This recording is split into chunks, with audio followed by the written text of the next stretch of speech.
Hey everybody, in this video I'm going to show you how to set up a code editor program so you can access and edit your site files from your computer. We're going to be doing this with something you might have heard of before called FTP or SFTP. More on that a little bit later. No matter what development work you plan on doing, this is a good thing to know in the world of websites. I consider this a basic skill that every website owner should know, because even if you don't plan on doing any development work, there's still applications that this can be helpful to you. I know you can edit some files within WordPress, such as appearance and theme editor and plugins plugin editor. So other than the obvious of these only give you access to the theme and plugin files, and sometimes you might need access to, more. The code editor here is pretty basic, and another problem is that this is tied to WordPress. So for example, let's say you upload a plugin and that plugin causes a fatal error. Well, you won't have access to the plugin page to disable that. So that's where FTP comes in handy. Now, another thing you might be thinking is, well, I have cPanel and I have File Manager and I can access my files there. That's true as well. It's a little cumbersome and the code editor isn't great, but in a bind, you can definitely use that. The problem with that is not all hosting has cPanel and a file manager access. A lot of cloud hosting, you don't have file manager access like that. So really the only way to connect is SFTP. I'm going to show you a couple other benefits as well. For example, if you are coding something and you make a mistake, you can immediately fix it within seconds. That's what I'm going to show you in this video. Let's get started. Alright, so head on over to atom.io. There's a link in the description. You can also see it up here in the bar. So there's a bunch of different options for a code editor program. Now, I personally use in my daily work a combination of Dreamweaver and Visual Studio Code.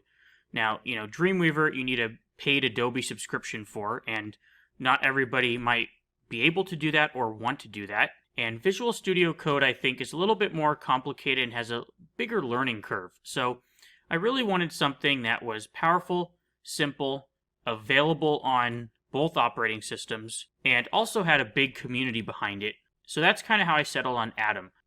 If I wasn't already using those other two programs, this is what I would be using.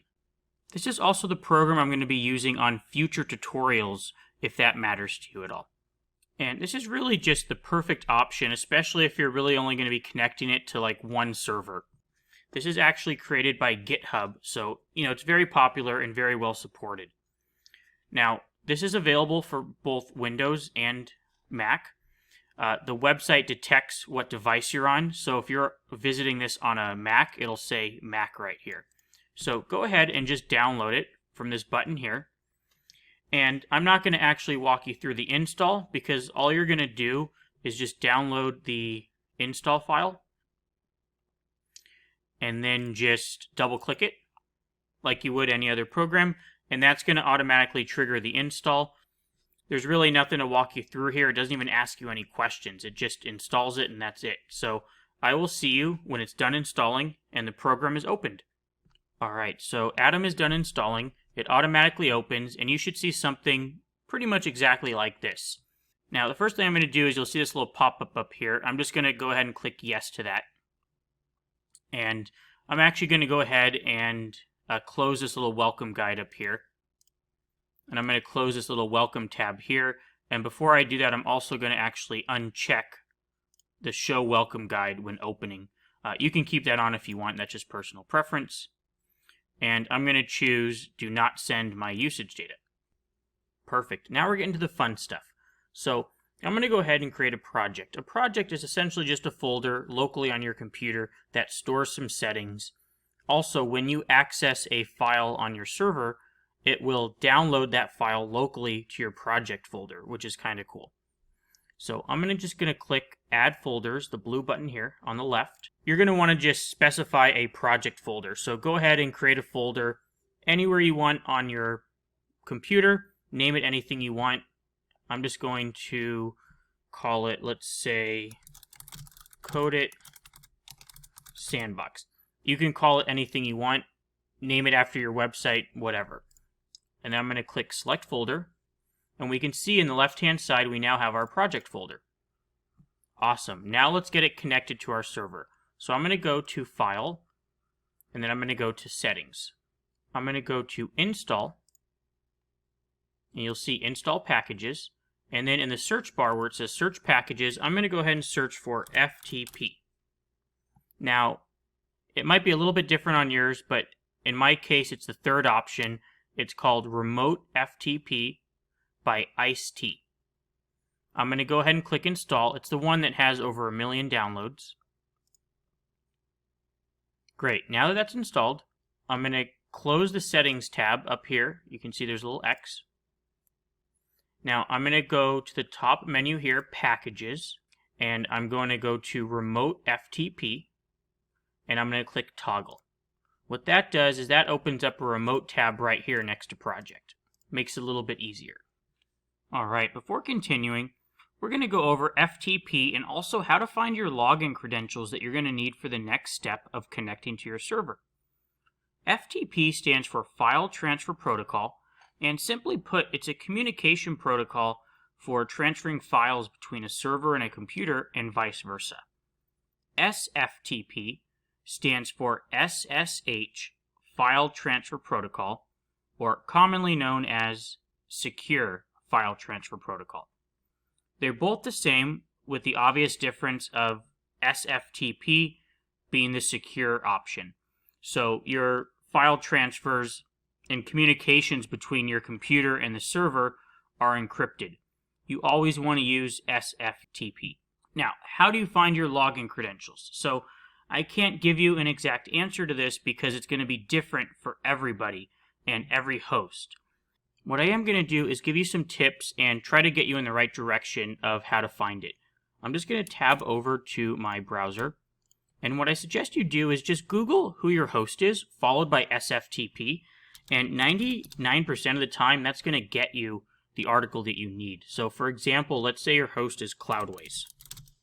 We would just type Cloudways followed by SFTP, and we can see the first article here is how to log in with SFTP credentials.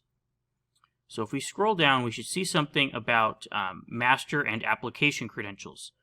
With Cloudways, master credentials gives you access to all websites or applications on a server, and application credentials give you access to a specific website or application on a server.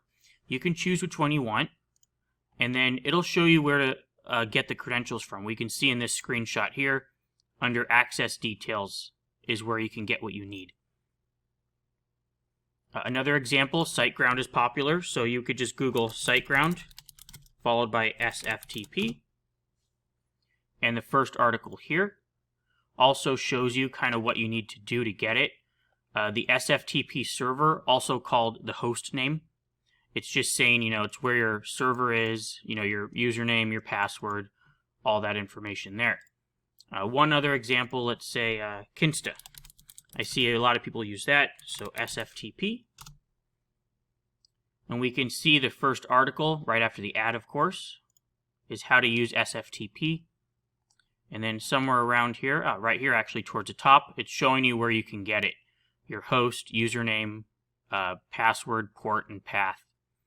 Some hosting requires a path to be specified. What I suggest is if you do have trouble, just reach out to your hosting support. Let them know that you're trying to connect via SFTP and you need help getting your credentials.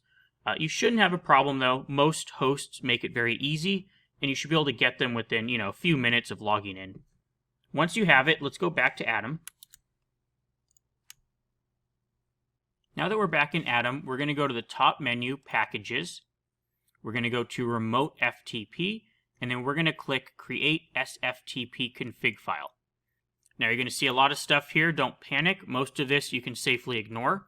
We're just going to be taking the configuration settings that you should have just gotten from your host and entering them in. And that will consist of the host, the port, the user and pass, and possibly the remote. So starting with the host, this varies between hosting providers. It could be an IP address or it can be like a domain. So if I tab over to my browser, we can see that Kinsta, the host, is the IP address that they give you. For SiteGround, it's something more like a domain. And then for Cloudways, the public IP address would be the host. So it varies between hosting providers. Just go ahead and enter in whatever they provide. And you're going to enter it in between the quotes. So let's get rid of example. And then we're going to put in whatever the host is. I'm just going to put in a random IP address as an example here. And that's good to go. The port could possibly be 22 because that is SFTP by default. Some hosting providers, once again, they have something different. So Cloudways, port 22 should work. It actually says it right here, port 22. For SiteGround, we can see that they give you something different, and so on. So enter in whatever they give you. The port has no quotes. And then you're going to enter in your username, and then your password, whatever they provide. Again, between the quotes. And you should be good to go. One last note is the remote or the path. A lot of hosting providers, the default will work. Some hosting providers, though, need you to define a path to the public directory. So we can see that SiteGround doesn't really mention you have to specify a path. I don't use SiteGround, so you might have to. Cloudways, I know you don't have to specify a path. And then for Kinsta, we can actually see that it's telling you your path right here. So you would want to copy that and put it in Atom under the remote option here between quotes. So if your host does need you to specify a path, you would just get rid of this and then just put in whatever they give you. From this point, double check, make sure everything is accurate. And you're going to hit Control or Command S to save. You could also just go to File, Save if you want to do it old school. And then you can close this config file right here. And you're good to go. Now, as much as I love you guys, I don't want you all having my login credentials. So I'm going to go enter in my real information and then come right back. Okay, so all I've done is I just entered in my real username and password into the config file and I hit save. So moving on, we're going to go to the remote tab right next to the project tab. And if you don't see the remote tab, we can make that display by going to packages, remote FTP, and toggle. So on the remote tab, we're going to click connect. And if you entered everything in correctly, this should instantly connect to your server and show you the files. You might need to click this little drop down as well. Now, my hosting and my remote is set to lead me directly to my WordPress public directory. Depending on your hosting, it could lead you somewhere else on the server, and you might need to navigate your way to the WordPress directory. Now, you can change this with the remote option in the config file, but it's going to be different for every host, so I can't really help you with that. You can either contact your hosting provider, they can give you more information, or if you're stuck, let me know who your host is, and I will try to help you.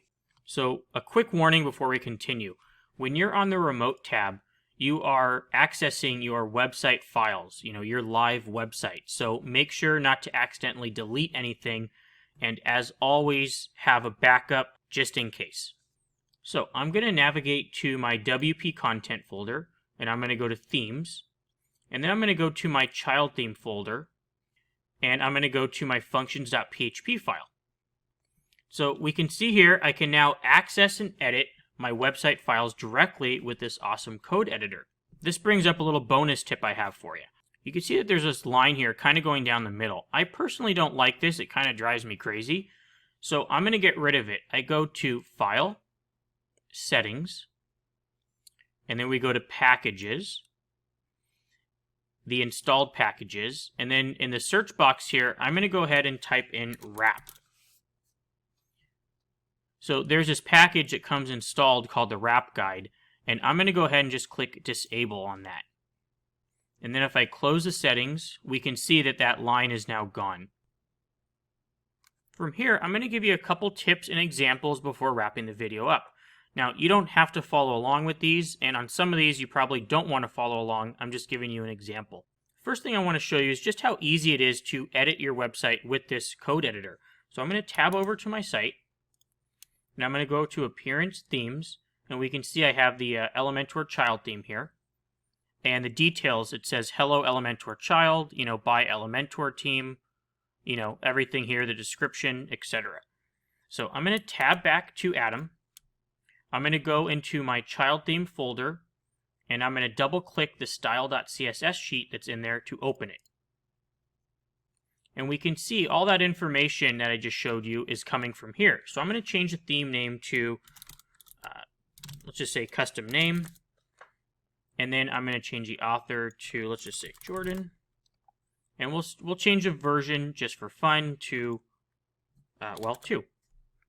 Now we can see when a file has changes that need to be saved by this little blue icon in the tab right here. You see that? The little blue circle? That means that changes were made and it's not saved. So I'm going to hit Control or Command S to save it.